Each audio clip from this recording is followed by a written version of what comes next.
नमस्कार। मैं आचार्य doctor Dalip Kumar PhD gold medalist Navyug Jyotish Shikshan संस्थान की पाठशाला में आपका स्वागत करता हूं। आज ये एक नई क्वेश्चन आंसर्स की वीडियो है जिसमें मैं अपने YouTube के फैंस का, अपने स्टूडेंट्स का और ज्योतिष के जिज्ञासुओं का क्वेश्चन आंसर देता हूं। अगर कहीं वो पैरामीटर किसी में उलझ गए हैं, कोई नियम नहीं समझ आ रहा, तो उनको मैं समझा देता हूँ। आज सबसे पहला क्वेश्चन है एरीज का। नाम है इनका एरीज। गुरुजी, Mangal who is yog karak for Sim lagan if situated in 7th house of marriage?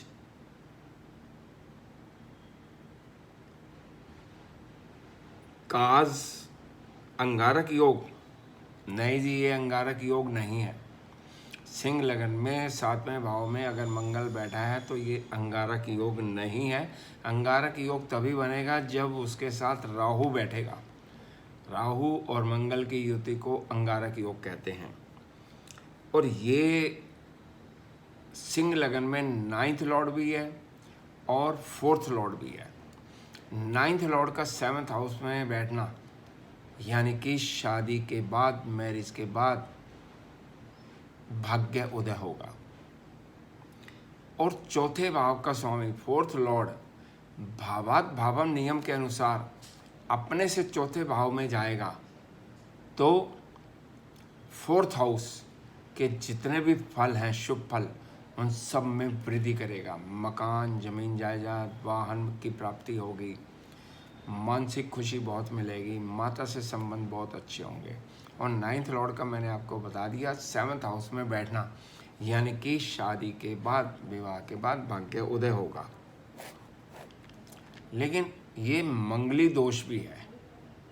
मंगल दोष होने के कारण विवाह के लिए स्पाउस, वर या वधू, मंगली होना जरूरी है। नेक्स्ट क्वेश्चन है देवा स्मिता सतपति जी। गुरुजी प्रणाम। तुला लगन में 8th हाउस में शुक्र, बुध, रवि और मंगल की युति है। 4 ग्रह एक साथ 8वें भाव में बैठे हैं। शुक्र वक्री और अस्त है। क्या लेट मैरिज का सूचक है? मैरिड लाइफ कैसी रहेगी? मैरिड लाइफ के लिए हमेशा 7th भाव, सप्तमेश और शुक्र तीनों का विचार किया जाता है। यदि स्त्री की कुंडली है, कन्या की कुंडली है, तो उसमें गुरु का भी विचार किया जाएगा। अब आपने बोला तुला लगन में 7वें भाव का स्वामी मंगल 8वें भाव में बैठा है, ये विवाह के लिए शुभ नहीं है। फिर कारक, विवाह का कारक ग्रह शुक्र, वो आपने 8वें भाव में बैठा है और आपने लिखा है कि वो अस्त भी है, तो ये तो मैरिड लाइफ खराब है, अच्छी नहीं है मैरिड लाइफ। नेक्स्ट क्वेश्चन है पल्लव आचार्य जी का। प्रणाम गुरुजी। कुंभ लगन के 3rd और 10th हाउस लॉर्ड मंगल 2nd हाउस में मीन राशि में है, क्या ये राजयोग है? नहीं जी, ये बिल्कुल राजयोग नहीं है। ये केवल सिंगल ग्रह से राजयोग नहीं बनता। राजयोग केंद्र और त्रिकोण के संबंधों से बनता है। एक ही ग्रह केंद्र का स्वामी हो, त्रिकोण का स्वामी हो, तो वो भी राजयोग कारक होता है। लेकिन 3rd हाउस में 3rd लॉर्ड 2nd हाउस में बैठा, ये राजयोग नहीं है। नेक्स्ट क्वेश्चन है रितेश कुमार सर्वा जी का। गुरुजी, मिथुन लगन, गुरु 9th हाउस में 28 डिग्री 30 मिनट पर है, तो गुरु के शुभ फल हेतु गुरु का रत्न धारण किया जा सकता है? नहीं किया जा सकता, क्योंकि मिथुन लगन में गुरु मारक है और उसे केंद्राधिपति दोष भी लग रहा है, बाधक भी है। कोई ग्रह अगर मारक, बाधक, केंद्राधिपति दोष है तो उसका रत्न धारण करने से मारक होने के कारण आपकी हेल्थ प्रॉब्लम क्रिएट कर देगा। स्वास्थ्य खराब कर देगा और साथ के साथ रिकवरी में भी बाधा पहुंचाएगा, और कोई भी काम होगा उस समय तो वो उसमें भी बाधा पहुंचाएगा। रत्न धारण नहीं किया जा सकता। नेक्स्ट क्वेश्चन है राकेश कुमार पांडे जी का। गुरुजी प्रणाम, कन्या लगन में पंचम भाव में गुरु और चंद्र की युति का फल क्या अच्छा या क्या खराब हो सकता है?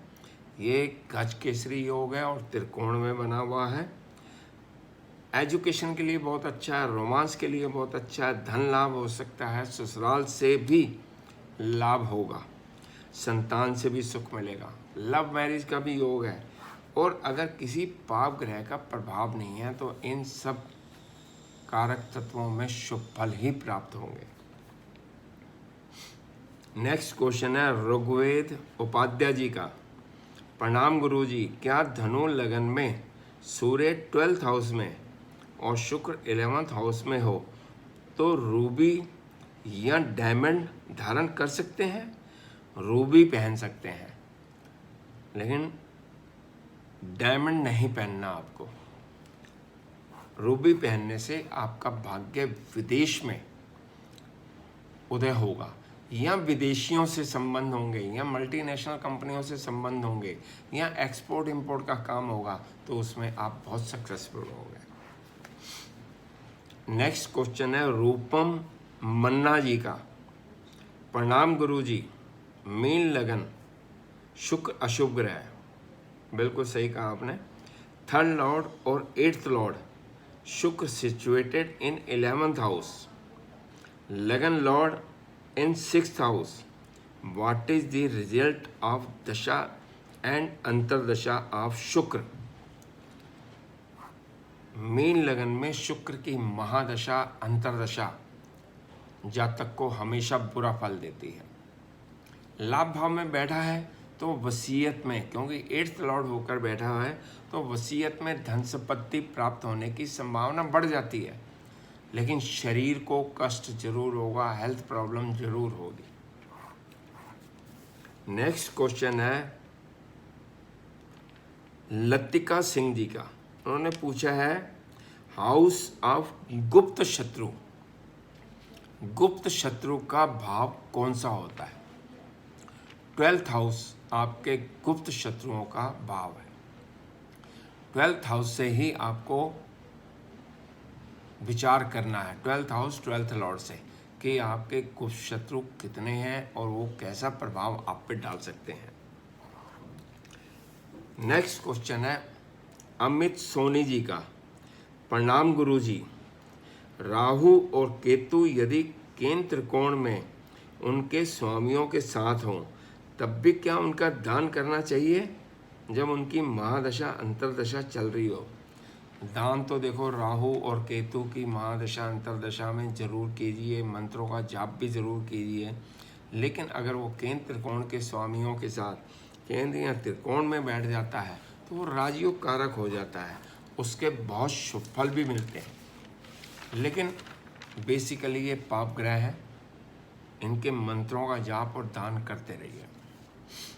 नेक्स्ट क्वेश्चन है जयश्री जोशी जी का। गुरुजी, चंद्र मंगल की युति भी लक्ष्मी योग है?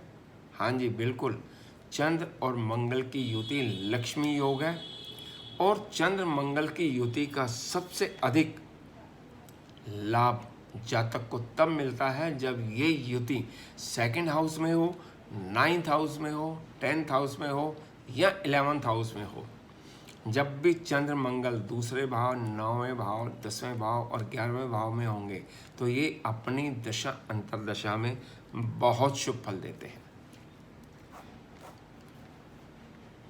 चंद्र मंगल की युति लक्ष्मी योग है, बाकी भावों में भी अच्छा फल देंगे, लेकिन जितना अच्छा वो 2nd, 9th, 10th, 11th में देते हैं उससे अधिक अच्छा कहीं नहीं दे पाएंगे। नेक्स्ट कुंड ये है कोयलो भोयाला। सर, शनि की धातु कौन सी है? शनि की धातु होती है लोहा। Sir what if Rahu in 12th house and Ketu in 6th house? Rahu 12th house और 8th हाउस में सबसे अधिक अशुभ फल देता है और केतु 6th हाउस में शुभ फल देगा। लेकिन आपने क्वेश्चन पूछा राहु 12वें भाव में बहुत बुरा फल देता है, व्यर्थ के भ्रमण कराता है, बेकार की यात्राएं कराता है, धन हानि बहुत होती है, अपमान अपयश बदनामी बहुत होती है और ध्यान भी भटकता है। नमस्कार।